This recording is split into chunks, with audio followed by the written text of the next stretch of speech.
मैं Rajmuni, associate professor, Hindi विभाग, महात्मा गांधी काशी विद्यापीठ, वाराणसी। आज हम बात करते हैं उर्वशी में प्रेम के विविध पक्ष विषय पर। इस विषय पर बात करने से पहले ये आवश्यक है कि उर्वशी के पांचों अंकों पर संक्षेप में कुछ बात की जाए। प्रथम अंक में एक दिन उर्वशी स्वर्ग से कुबेर के घर लौट रही थी, तभी एक राक्षस ने उन पर हमला किया। तभी उसकी चीख पुकार सुनकर पूर्वा ने उसकी रक्षा की और उसी समय से वह पूर्वा उर्वशी को दिल दे बैठा। द्वितीय अंक में राजा के कोई संतान नहीं थी। राजा पूर्वा ने अपनी पत्नी औशिनरी से कहा कि तुम महल में रहकर पुत्र प्राप्ति की साधना करो और मैं गंधमादन पर्वत पर जाकर ईश्वर की आराधना कर रहा हूँ। तृतीय अंक में पूर्वा और उर्वशी 1 वर्ष तक गंधमादन पर्वत पर आनंद पूर्वक विचरण करते हैं।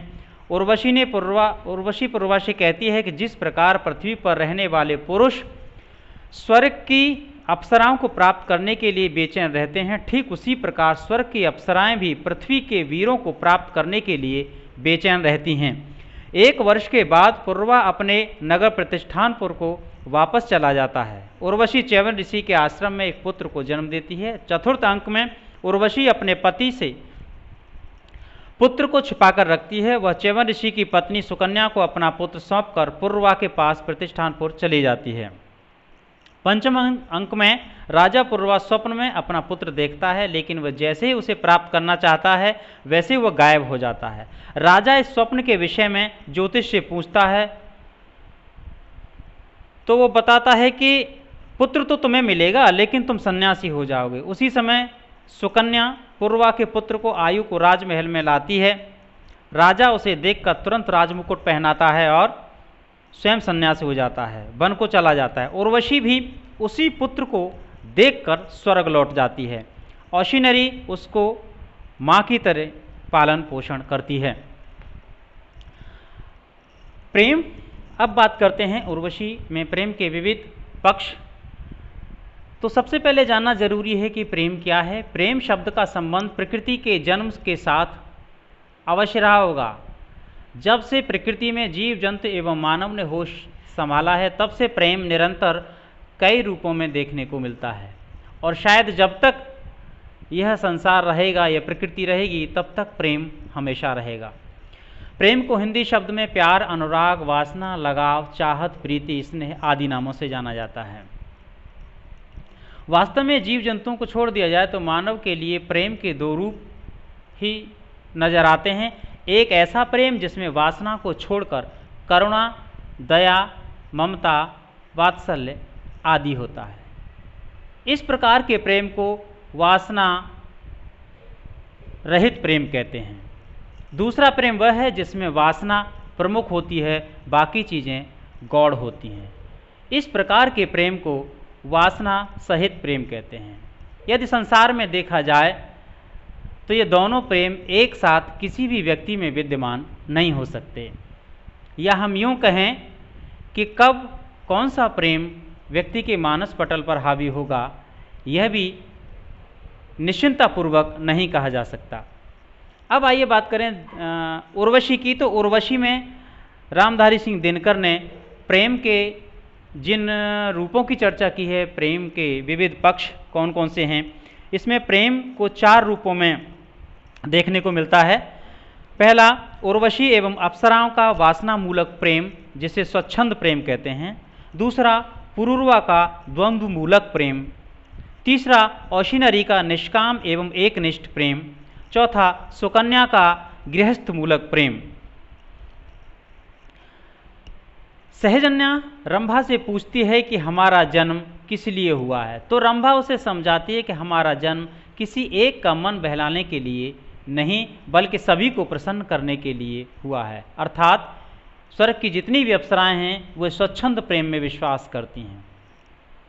तभी तो कहते हैं कि हम कभी स्वर्ग में देवताओं को प्रसन्न करते हैं तो कभी पृथ्वी पर मनुष्यों को प्रसन्न करते हैं। और आगे कहते हैं कि जन्मे हम किस लिए मोद सबके मन में भरने को, किसी एक को नहीं जीवन अर्पित करने को,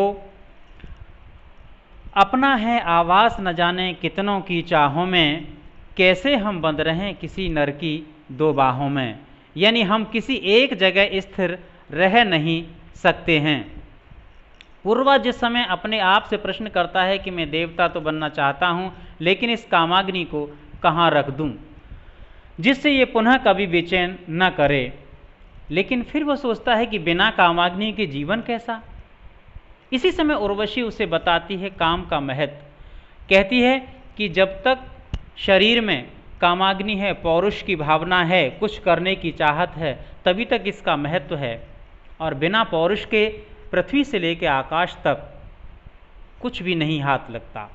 अगर पौरुष है तभी आप सारी चीज़ों को प्राप्त कर सकते हैं। वह कहती है कि सागर को मत सकते हैं, हिंसक से हिंसक जानवर को भी अपने वश में कर सकते हैं, और देवता भी नतमस्तक होते हैं।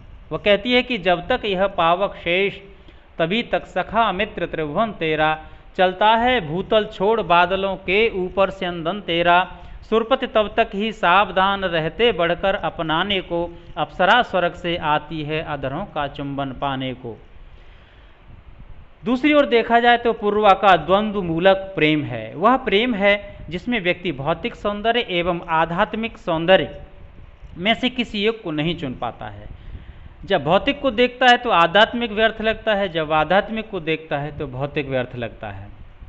उसके मन में यही विचार आता है कि कौन सा प्रकार का सौंदर्य श्रेष्ठ है। तो कहता है कि मेरी समझ में नहीं आता, मैं प्यासा हूँ और सागर के किनारे बैठा हूँ, लेकिन दुर्भाग्य है कि मैं जी भर पानी पीने को विवश हूँ। वो उर्वशी से कहता है कि कौन है अंकुश, इसे मैं भी नहीं पहचानता हूँ, पर सरोवर के किनारे कंठ में जो जल रही है, उस तृषा उस वेदना को जानता हूँ। आग है कोई नहीं जो शांत होती, और खुलकर खेलने से भी निरंतर भागती है। इसका मतलब है कि ये कौन सी आग है जो मुझको खुलकर खेलने भी नहीं देती और मुझे बार बार रोकती है। तीसरी जगह हम देखते हैं कि औशिनरी का निष्काम प्रेम। औशिनरी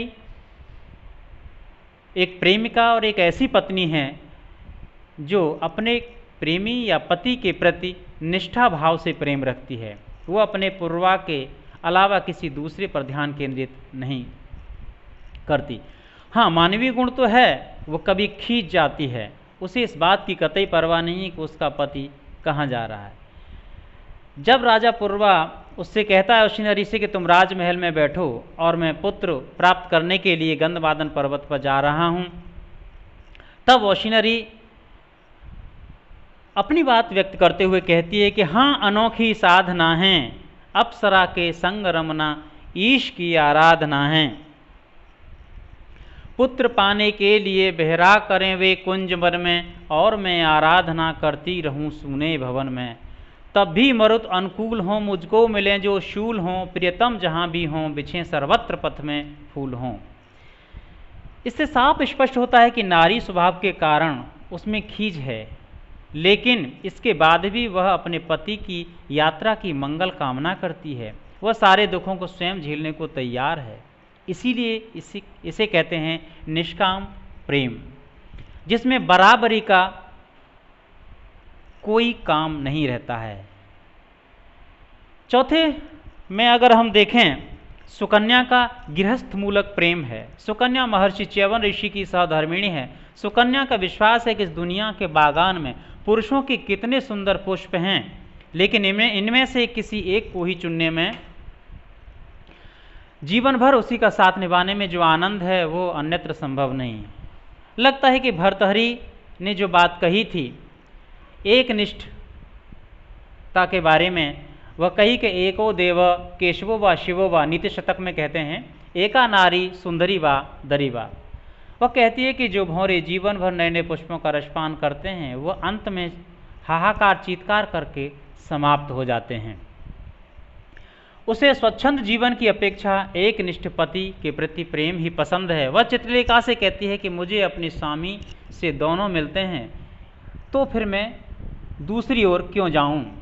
एक चारणी मैं क्या जानूं साध विविध भोगों का, मेरे तो आनंद धाम केवल महर्षि भरता हैं।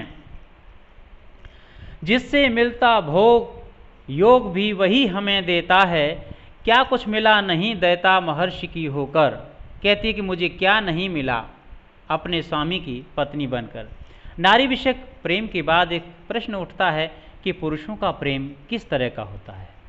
पुरुष भी दो प्रकार के होते हैं, एक वे जो जीवन भर नई नई प्रेमिकाओं के प्रेम के सागर में गोते लगाते हैं, और दूसरे वे जो केवल एक ही प्रेमिका पर जीवन भर आश्रित रहते हैं। राजाओं का जो प्रेम होता है वो स्वच्छंद अप्सराओं की तरह होता है, क्योंकि वे संपन्न और सामंती सोच के होते हैं, उनके पास सारी सुविधाएं होती हैं। और जो सामान्य लोग होते हैं उनका प्रेम अधिकांशतः एकनिष्ठ होता है, व्यक्ति विशेषों को अगर छोड़ दिया जाए तो। उनके पास, राजाओं के पास जो सुविधाएं, सामान्य लोगों के पास जो सुविधाएं नहीं होती हैं, जिससे वे अपने प्रेम को स्वच्छंद रूप से नई नई योजनाओं में नहीं बांट सकते। एक घाट के पानी पीने से राजाओं का मन नहीं भरता, तभी तो उर्वशी में दिनकर कहलवाते हैं कि वे तो जीवन भर घाट घाट का पानी पीते रहते हैं, जो सामंती सोच के लोग हैं, जो राजघराने के लोग हैं। एक घाट पर किस राजा का रहता बंधा प्रणय है, नया बोध श्रीमंत प्रेम का करते ही रहते हैं। नित्य नई सुंदरताओं पर मरते ही रहते हैं, सहधर्मी गेह में आती कुल पोषण करने को, पति को नहीं नित्य नूतन मादकता से भरने को। प्रेम के वशीभूत होकर पुरुष के तन एवं मन की स्थिति ऐसी हो जाती है कि उसे देखकर विश्वास ही नहीं होता है कि वो इतना शक्तिशाली भी हो सकता है। दिनकर की उर्वशी में कहा गया है, एक जगह कहते हैं कि प्रेमिका के सौंदर्य में डूबा हुआ शक्तिशाली से शक्तिशाली व्यक्ति शक्तिहीन दिखाई देने लगता है, लेकिन वो समझ नहीं पाता है कि ऐसा क्यों हो रहा है।